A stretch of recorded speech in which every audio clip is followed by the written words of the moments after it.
A while ago, I picked up a plastic Thorin's Company kit for a pretty good price on eBay, with the intention of kitbashing Fili, Kili, Bofa and Oin, wearing their Lake Town clothes to go alongside my Lake Town army. So let me know if you'd want to see that in the comments. But this would mean that I would have all of the other dwarves left, and so they wouldn't go spare, I figured I would try to save some money and have a crack at making a young Thorin, Balin and Dwalin. The young Balin, Dwalin and Thorin that we see from the films is from the battle outside the gates of Moria. They're very gritty and muddy and dirty, which you may well expect from being in a pitched battle, but I think it clashes thematically with how Thrain and Thrall look with their fur-lined cloaks and their polished armour.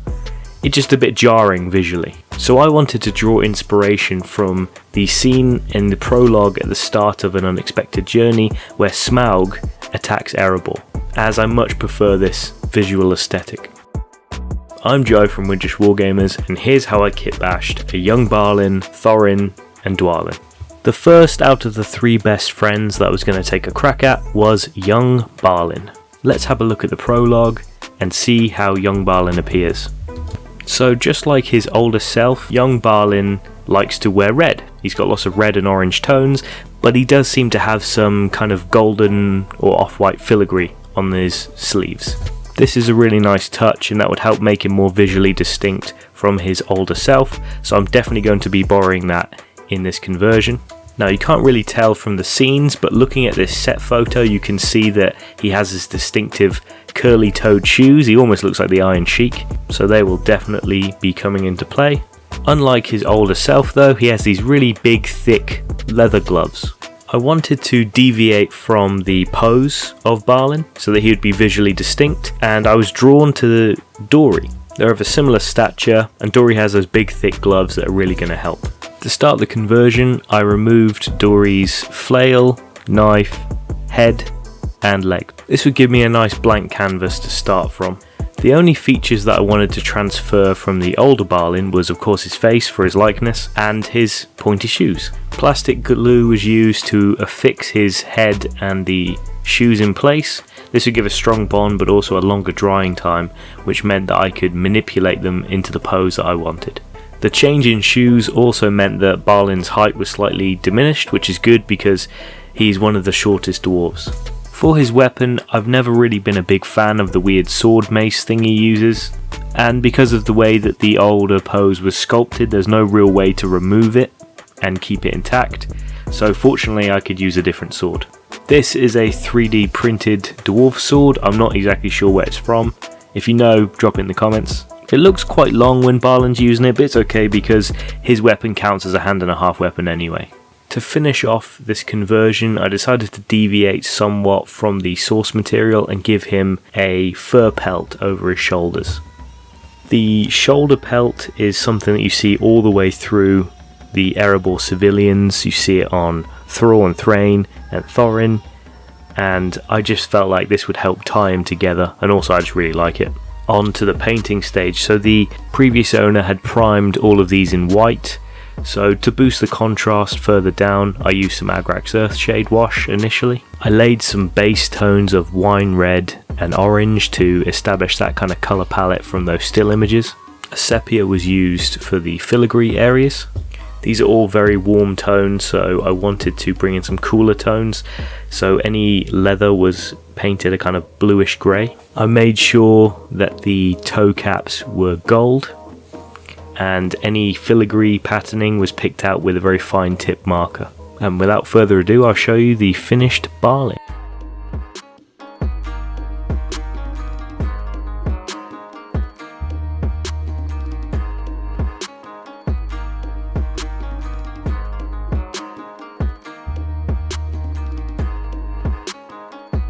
So what do you think of my young Balin? Do you want to put your opinions in the comments below?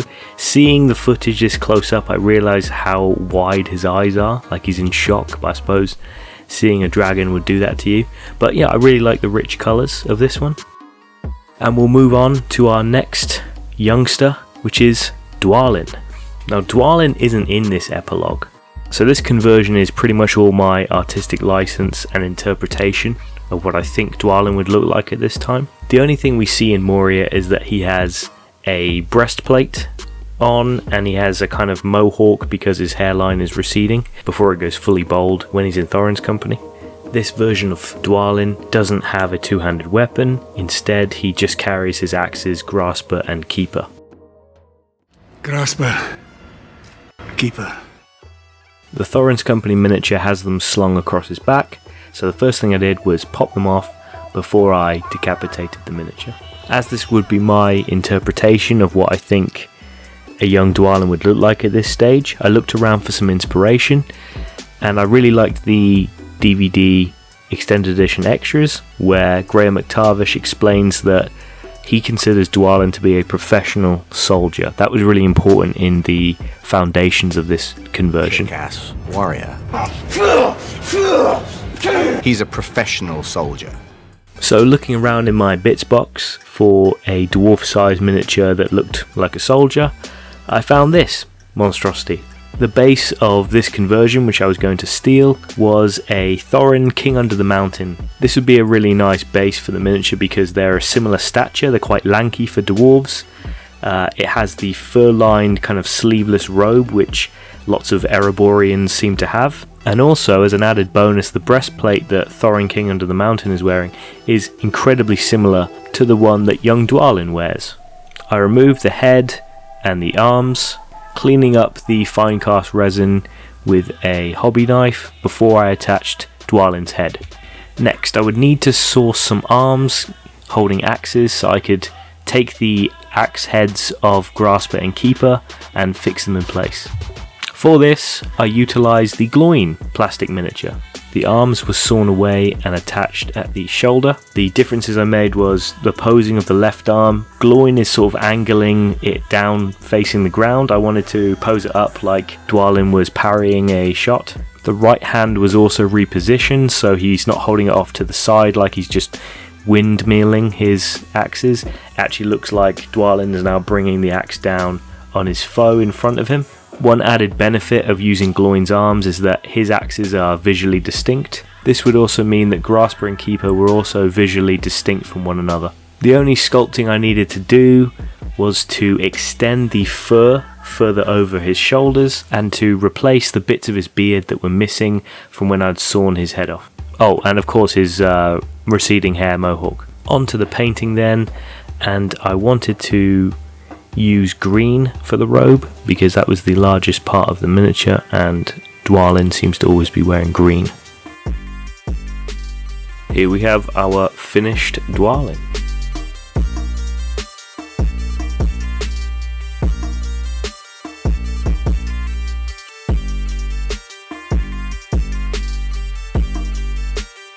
So let me know what you think about him in the comments below.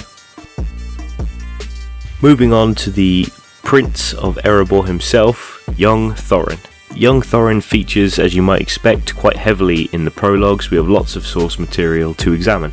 With the colour blue featuring prominently, he's not too dissimilar from his older self, with the biggest change is probably the sleeveless fur-lined coat. There's a bit more dwarven finery in the detailing, and also, of course, he's not going to have Orcrist. Other than that, he is relatively similar to his older self. So, jumping into the conversion, I would need to source a dwarven-sized coat. For this, Thorin was going to steal it from his nephew, Kili. Kili is one of the more lankier dwarves, so he might fit in quite well with Thorin. They also have a similar pose with their left leg leaning forward. That's going to be important later. Kili's head, arms, bow, quiver, and eventually legs were all removed, and I cleaned up certain parts like his bandolier belt with a knife. It didn't matter on the front, but this was important for the back. Thorin was also disassembled, his head and arms were removed. The pose I was trying to emulate is from this scene where he's running over to the gates of Erebor to face Smaug. The first thing to be attached was his head. I couldn't really find any good replacements for the boots, so I ended up just having to use old Thorin's boots as well. The clothes that Kili wears isn't a million miles away from what Thorin wears, but I just felt it was too different to not fix. The quickest and easiest way to do this, I found, was to press mold the details from Thorin's body that I wanted to transfer over, using some blue stuff. Once I'd made a mould, I was able to use some epoxy putty to make a recast. Keeping this recast nice and thin, I was able to pop it out of the mould, and with a bit of trimming I was able to transfer it onto Thorin's new body. The poses with the left leg forward aligns pretty well, there wasn't much alterations needed, could simply glue it down. The arms had to be broken down into segments.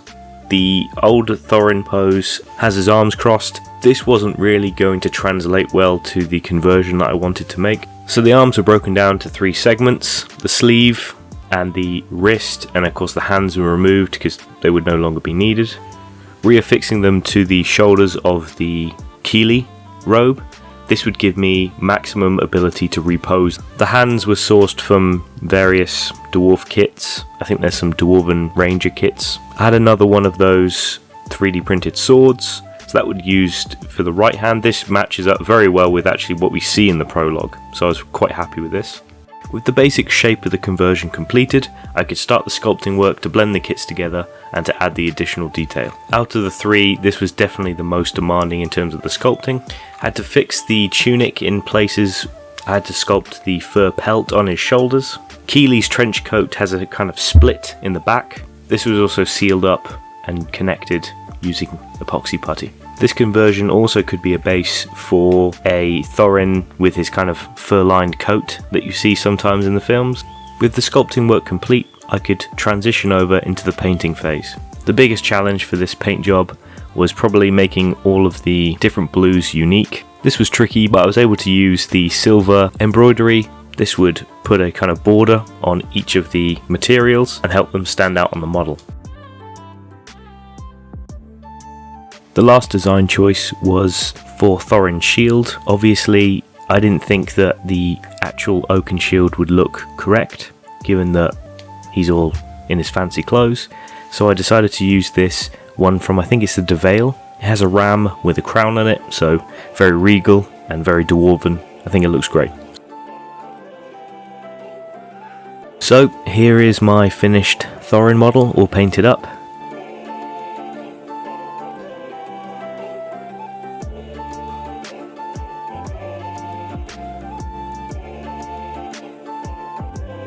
Let me know what you think of young Thorin in the comments below. And here they all are together. I really like how they work as a trio. They've all got unique colour schemes and unique feels. Hopefully the personalities came out in the conversion work.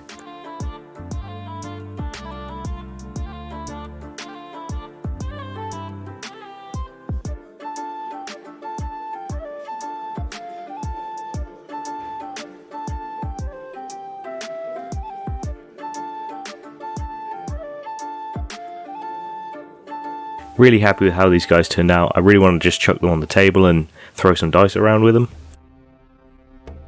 You might notice in the background of the turntable shots and some of these wide shots is some Erebor terrain. I'm working on some green marble stuff, so that will be coming soon.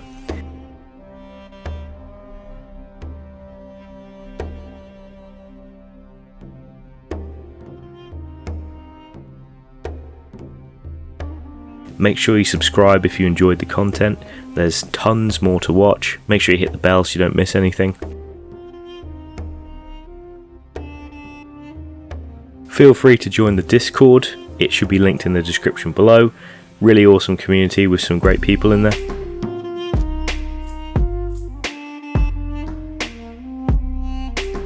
Give it a like if you liked it. Give it a dislike if you disliked it.